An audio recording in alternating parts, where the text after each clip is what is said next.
Question दिया हुआ है कि 7,500 रुपया में कोई सामान खरीद के लाया है, उसको 20% के लॉस पर बेच दिया। तो बेचने के बाद जो सेलिंग प्राइस आया होगा ना, उसी से दूसरा वस्तु खरीद के लाता है।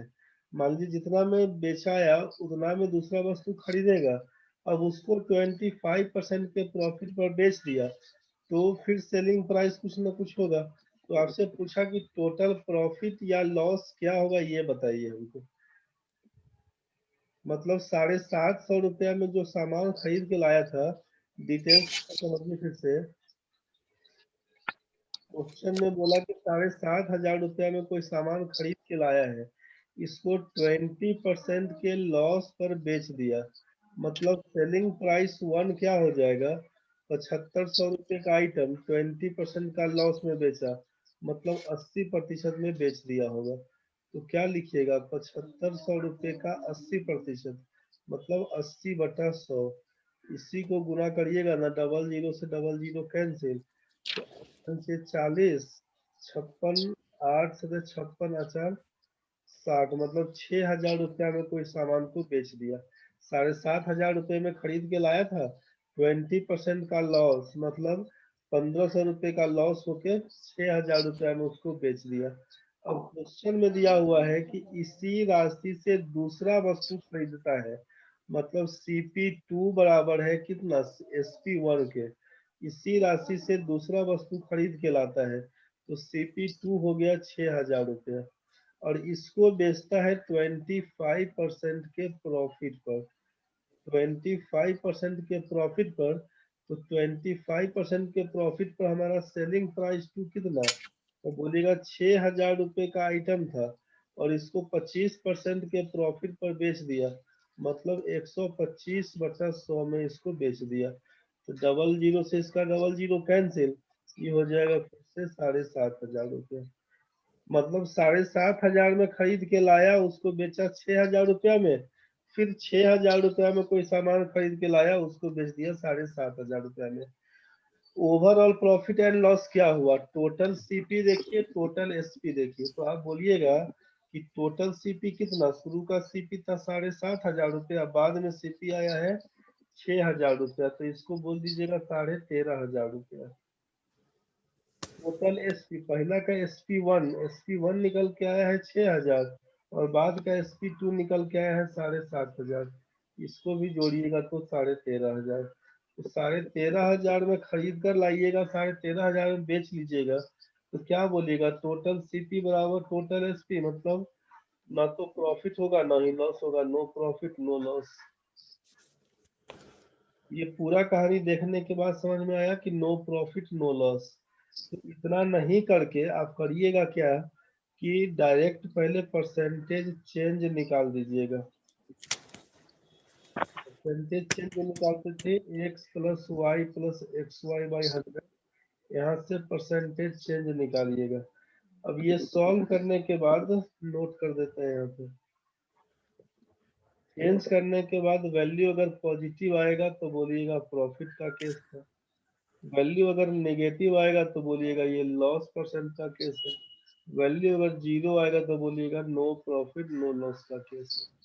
अब आपसे पूछे कि प्रॉफिट क्या होगा, तो प्रॉफिट पूछे तब चाहे लॉस पूछे तब, जो परसेंटेज चेंज आया रहेगा उसको लिख लीजिएगा, और गुना CP कर दीजिएगा, बस डायरेक्ट यहीं से प्रॉफिट लॉस सब निकल के आ जाएगा। यही आपका आंसर है, प्रॉफिट लॉस डायरेक्ट यहीं से कर दीजिएगा, यहीं से आपका आंसर निकल जाएगा।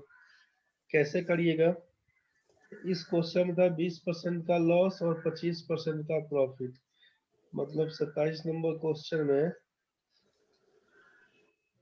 CP दिया हुआ था 7,500 रुपया, और बोला था हमको 20% का लॉस, और बाद में बोला था 25% का प्रॉफिट। आप बोलिएगा परसेंटेज चेंज बराबर 20% का लॉस -20 प्लस 25 प्लस -20 इंटू 25/100। इसी को सॉल्व करिएगा तो आएगा 5 प्लस माइनस माइनस, 25 से काटिएगा तो 4 5 6 20, 5 - 5 बराबर 0%, मतलब 0% का मतलब नो चेंज, नो चेंज मतलब क्या हुआ, तो नो प्रॉफिट नो लॉस, यही हमारा आंसर। डायरेक्ट बोल दीजिएगा इसको। एक बार नेक्स्ट क्वेश्चन अपने से बना के देखिए ना, एक बार क्वेश्चन खुद से बना के देखिए। जैसे ये दिया है कि परिणीता ने 8200 रुपया में एक वस्तु खरीदा, 35% के लाभ पर बेच दिया, उसी राशि से दूसरी वस्तु खरीदता है और उसको 25%।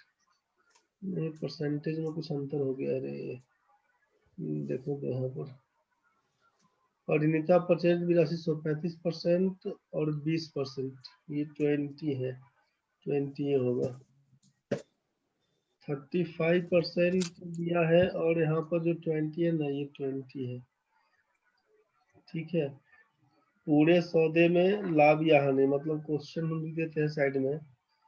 क्वेश्चन आपका दिया हुआ है 26 नंबर में कि सीपी था 8200 रुपया, सीपी था आपका 8200 रुपया में कोई सामान खरीदा, इसको 35% के प्रॉफिट पर बेचता है, फिर उससे दूसरा वस्तु खरीद के लाता है और दूसरा वस्तु खरीद के लाता है।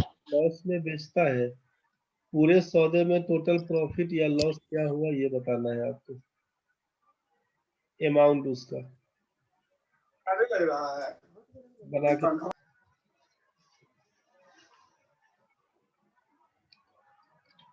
डिटेल तो समझ में आ चुका है। शॉर्ट में करेंगे, परसेंटेज चेंज क्या लिखिएगा, 35 - 20 प्लस 35 गुना -20 बट्टा 100 कर दीजिएगा।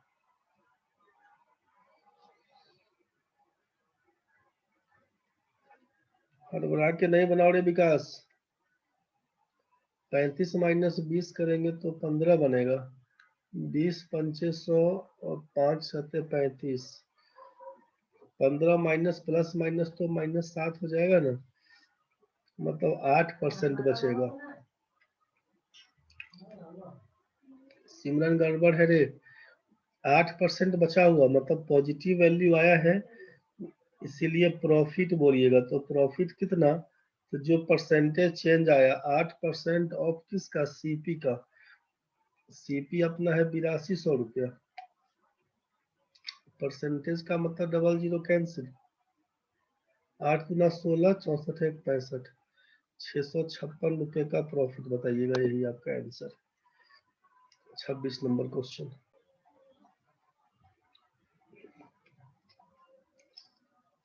देखिए तो अगला क्वेश्चन था कि 7500 रुपये में रवि ने सामान खरीदा, 26% लाभ पर बेच दिया, उस राशि से वो दूसरी वस्तु खरीदता है, उसे 21% हानि पर बेच देता है। मतलब कितना कितना किया,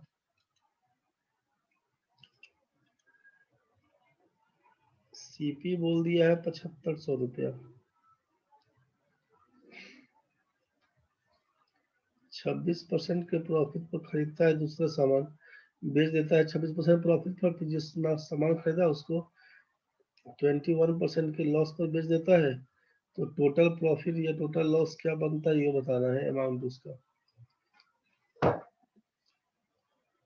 लिखिएगा। परसेंटेज चेंज बराबर 26 - 21 जोड़ 26 गुना -21 बटा 100, लिखिएगा 5 - 26 से कम 26, 2 26 गुना 52, 52 और 2 54 बटा 100, मतलब -0.46%, यही चेंज आएगा। निगेटिव हो गया मतलब लॉस, कितना, तो 0.46% ऑफ 7500। इसी को सॉल्व करेंगे तो 46/100, परसेंटेज का मतलब है 00 कैंसिल, गुना 75 करेगा, 25 से काटिएगा 4, 25 से काटिएगा 3, 4 से काटिएगा 11.5, मतलब हो जाएगा 33 से 34 रुपया 50 पैसा की हानि, रुपया लॉस, यही आपका आंसर। 25 नंबर क्वेश्चन में इतना रुपए का लॉस है, 26 नंबर क्वेश्चन में देखिएगा 656 रुपये का प्रॉफिट है, और इस क्वेश्चन में बोल दीजिए 27 नंबर में कि नो प्रॉफिट नो लॉस है, न तो लाभ न ही हानि। डिटेल्स यहाँ से देखे थे, शॉर्ट में इसी फॉर्मूले का यूज करिएगा, नोट में लिख दिए हैं, उतार लीजिएगा। 21 नंबर क्वेश्चन देख लिए थे, तो इसी पर 22-23 करवा दिए हैं। जो जो क्वेश्चन अभी किए हैं ना, एक बार बना के देख लीजिएगा। 19-20 देख लिए थे कैसे करना था। 21, 22, 23 हो ही गया था।